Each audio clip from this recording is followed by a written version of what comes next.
भगवान विष्णु के 7वें अवतार प्रभु श्री राम और माता सीता का रिश्ता युगों युगों तक याद किया जाएगा। प्रभु श्री राम की एक ही पत्नी और रानी थी, वह माता सीता थी। वही माता सीता की पवित्रता, उनके आदर्श पत्नी होने के कई उदाहरण रामचरितमानस में देखने को मिलता है। माता सीता एक राजकुमारी थी, लेकिन अपने पति श्री राम के वनवास जाने पर वह उनके साथ 14 साल तक जंगलों में रहने को तैयार हो गयी। सारी पीड़ा उठाए लेकिन पति का हर पद पर साथ दिया। भगवान राम ने भी पत्नी सीता के हरण के बाद उन्हें तलाशने के लिए लंका पर आक्रमण कर दिया। उनके पास सेना नहीं थी और न ही कोई राजपाट था, लेकिन उन्होंने सीता माँ को रावण से बचाने के लिए वनवास के दौरान ही अपनी सेना बनाई। रावण से युद्ध के बाद सीता माता ने अग्नि परीक्षा देकर अपनी पवित्रता साबित की। तो वहीं अयोध्या वापसी के बाद जब राम और सीता फिर अलग हुए तो भी उनका एक दूसरे के प्रति प्रेम कम न हुआ। माता सीता कुटिया में रहने चली गयी, तो राम जी महल में ही सभी सुख सुविधाओं से अलग बिना दूसरा विवाह किए माता सीता के वियोग में रहने लगे। इसी कारण अक्सर लोग कहते हैं कि जोड़ी हो तो राम सीता जैसी। अगर आप भी राम सीता की तरह एक आदर्श पति पत्नी की तरह रहना चाहते हैं तो उनके रिश्ते से ये 5 गुणकारी बातें सीखें। हर पति पत्नी को राम और सीता के रिश्ते से एक सीख जरूर लेनी चाहिए, वह है हर परिस्थिति में एक दूसरे का साथ देना। वनवास होने पर माता सीता ने राम जी का साथ दिया, तो रावण द्वारा हरण होने के बाद भी श्री राम माता सीता को वापस लाने के लिए डटे रहे।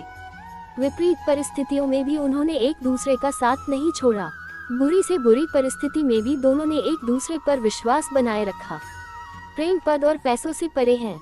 माता सीता के स्वयंवर में बड़े बड़े महारथी, राजा महाराजा शामिल हुए, लेकिन सीता माता का विवाह श्री राम से हुआ, जो कि अपने गुरु के साथ वहां पहुंचे थे।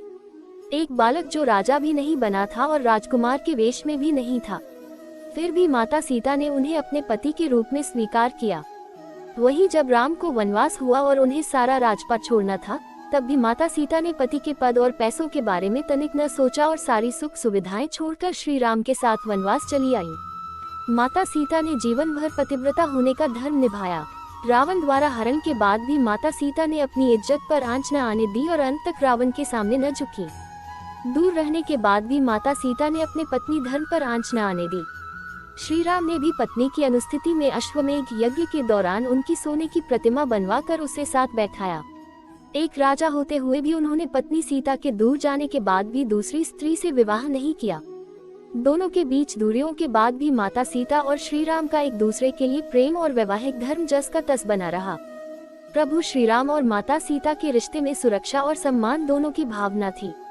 माता सीता के हरण के बाद श्री राम उन्हें बचाने और उनकी सुरक्षा के लिए लंकापति रावण से युद्ध करने तक के लिए तैयार हो गए।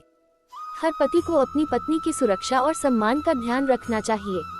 वहीं माता सीता के चरित्र और पवित्रता पर सवाल उठे, तो भले ही प्रभु राम को उन पर विश्वास था, लेकिन सीता जी ने पति के सम्मान और इज्जत के लिए अग्नि परीक्षा तक दी। दोस्तों, वीडियो अच्छा लगे तो लाइक एंड सब्सक्राइब कीजिए। धन्यवाद।